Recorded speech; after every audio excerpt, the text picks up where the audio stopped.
જય ખુખારમાં મેલડી ઘરે બેઠા વિડીયો જોવાથી કેટલા ફાયદા થાય તે વાત ઉપર ખુખારમાં મેલડીએ શું કીધું તે આપણે આ વિડીયોમાં જોશું. જય ખુખારમાં મેલડી. એટલે રમેશભાઈ મને કીધેલું કે બારેજા સોલંકી ભેટીની માતા, બહુચર માતા, ખુખાર મેળી માતા, રામવાળી મેળી માતા એ ધાર્યા કામ કરે છે. એક વખતના લીધે હું એમની સાથે દર્શન કરવા માટે આવ્યો. દર્શન કરતી વખતે મેં માને અરજ કરી કે મારા દીકરો છે એને દીકરો આપજે માં, તારા હું 11 રવિવાર ભરીશ. મેં 11 રવિવાર ભર્યા, માએ મને દીકરો આપ્યો છે. 11 રવિવાર ભર્યા દીકરો આપ્યો? હા હા હા, બરાબર. અને હું રવિવાર આવતો હોઉં છું. કારણ કે રાજકોટ પ્રોગ્રામ કરવા જવું હોય છતાં હું આવતો હોઉં છું. નહીં કોઈ દિવસ ના મળે સાધન તો નથી આવતો. અને બીજું એ જ કે મારા જે પૈસા બે ભાઈ પાસે ત્યાં હલવાણા હતા, આપતા નહોતા. 4 5 વર્ષ વીતી ગયા છતાં પૈસાનો કોઈ જવાબ દેતા નતા. એટલે માને મેં અરજ કરી કે માં, મારા પૈસા તું અપાવીશ ને તો તારા 1 લાખ રૂપિયા 5% લેખે હું પૈસા હું તારા ચરણે મેકીશ. એટલે માએ મેં તરત અરજ કરીને સાંજના ફોન એમનો ભાઈનો આવ્યો કે ભાઈ તમારા પૈસા જે લાખ રૂપિયા છે ને એ લાખ રૂપિયા સાંજના તમે લઈ જજો. એટલે મેં વાત કરી કે હું રાજકોટ છું, હું 2 દિવસ આવીશ પછી પૈસા લઈ જઈશ. એટલે હું ઘરે આવ્યો અને મને એમને લાખ રૂપિયા દીધા. પહેલા ખોડે દીકરો આપે ને? હા, પહેલા ખોડે દીકરો આપ્યો માએ. તમે 11 રવિવાર ભર્યા ને ખાલી દીકરા માટે જ માંગ્યું દીકરો આપો એમ? બીજી કપિલભાઈ ક્યાંથી આવવાનું?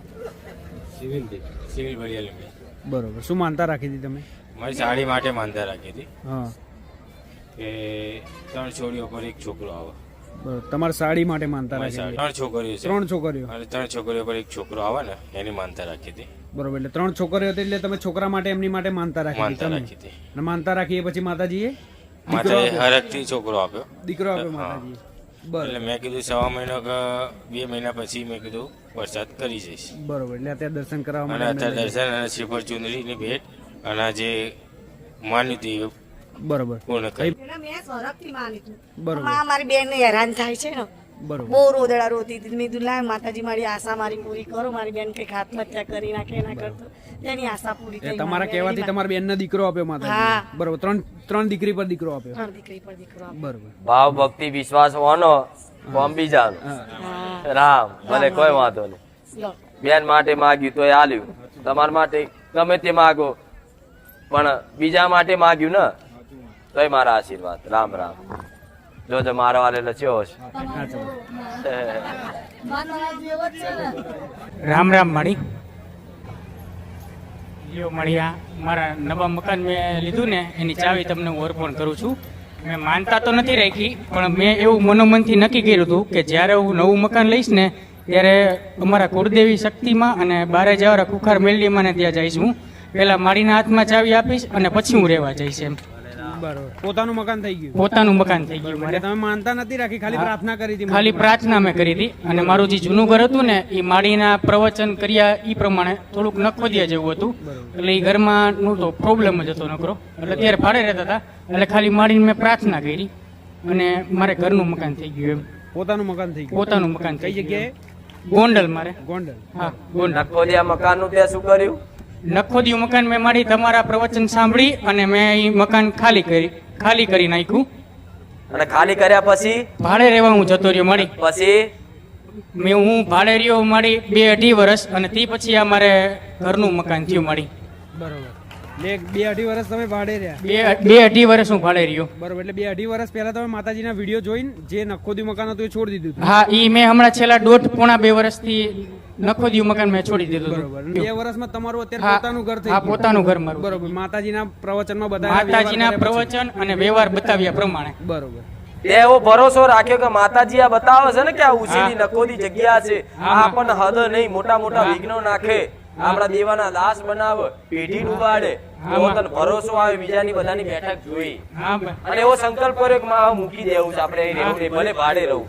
ખાલી ભાડે રહેવાની હિંમત કરી અને તું ભાડે થોડો સમય રહ્યો, 1 વર્ષ 2 વર્ષ 1.5 વર્ષ, એટલા તો આ તારું પોતાનું ઘર થઈ ગયું. આ ચાવી. હા માં, આ વાત 100% સાચી ને સત્ય છે એમ. એટલે આ સંદેશો દરેકને એ મળે છે કે આ કરવાથી મને આ લાભ થયો. એટલે કઈક ના આવી હિંમત જાગે કે માં મેલડી બોલે છે ને, એક વખત હિંમત કરીને મૂકી જોઈએ તો ખરા. આમાં 100% સાચી વાત છે.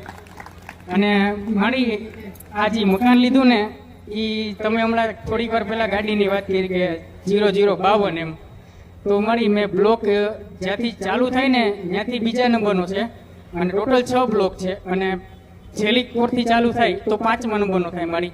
એટલે મેં 52 ગણતરી કરી. આ તો મને ધ્યાનમાં નહોતું, પણ તમારો પ્રવચન સાંભળતો હતો અને તમારા વિડીયો જોતો હતો ને ત્યાંથી મને થયું એટલે મેં કીધું 0052 થઈ ગયું. મેં કીધું 52 નંબર, કારણ કે ઓલી સાઈડથી 5મો નંબર આવે અને આ કોરથી ચાલુ કરવું એટલે બીજો નંબર આવે એટલે 52 નંબર. તો તમારું ઘર 52 નંબરનું છે. બરોબર. આ વાત વિચારો, આ મારા પુરાવા.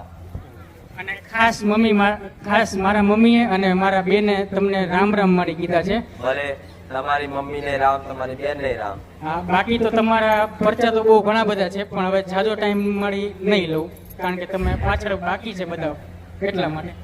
કઈક મારા પરચા હોય પણ બહુ ઝાઝા છે મારી કેવા બેસું. શું નામ તમારું? મારું નામ પિનાકી છે. હું મહીસાગર લુણાવાડા જિલ્લામાંથી આવું છું. વરાદરી મારું ગામ છે. મારે 3 થી 4 વર્ષથી મારી વાઈફને પથરીની પિત્તાશયની બીમારી હતી. આજથી 2 મહિના પહેલાં એને દવાખાનામાં દાખલ કરી હતી.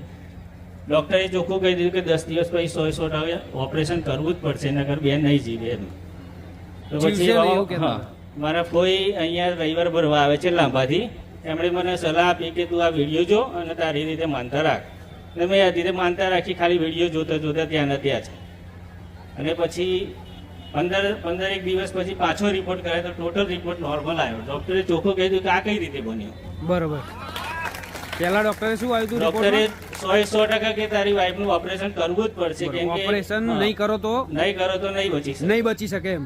બરોબર. ડોક્ટર બધું એવું જ સાફ કહેતા થઈ હતા. ગયું હતું પેટમાં બધું. બરોબર. નહીં ખાલી માનતા મેં ખાલી એટલી જ માની કે માં તું આગળ થઈને રાખજે અને હું ઘરેથી ચાલતો તારા ધામે આવીશ અને મારે બને એટલી શક્તિથી માતાજી મારું અર્પણ કરું એ સ્વીકારી લેજે. તો મેં તેલનો ડબ્બો, ચોખા, શ્રીફળ, 1.25 કિલો પેડા અને માતાજી માટે ચૂંદડી લાવ્યો છું. એટલે આજે તમે ચાલતા હા, આવ્યા? કઈ જગ્યાએથી?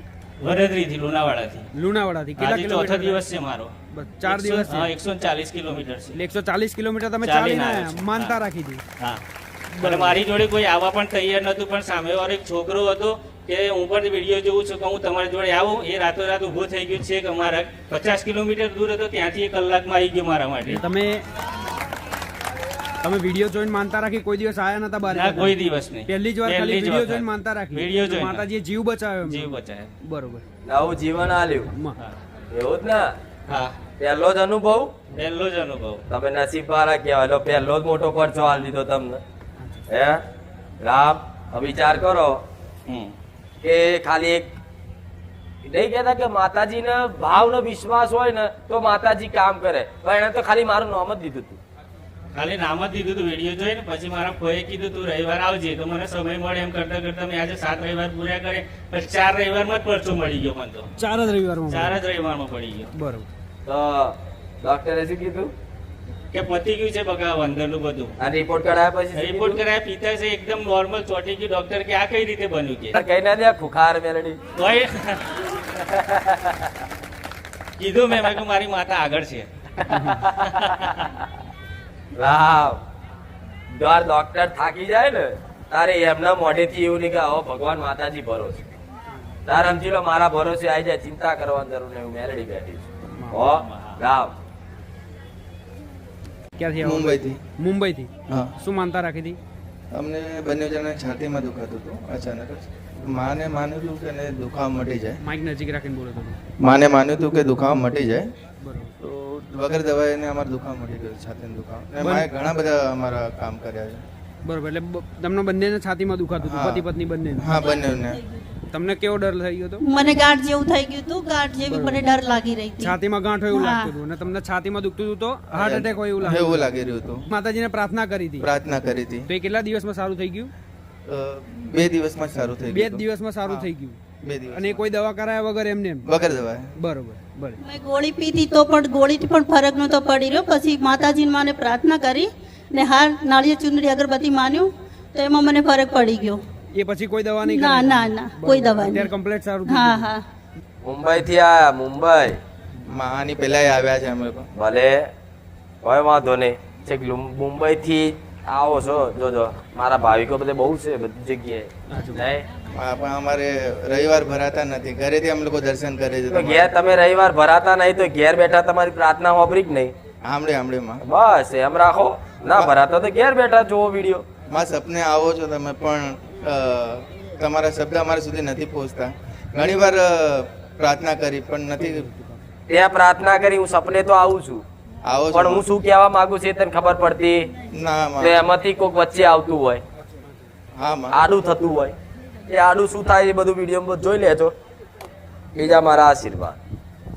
માતાજી જાગ્રત થાય એવા આશીર્વાદ.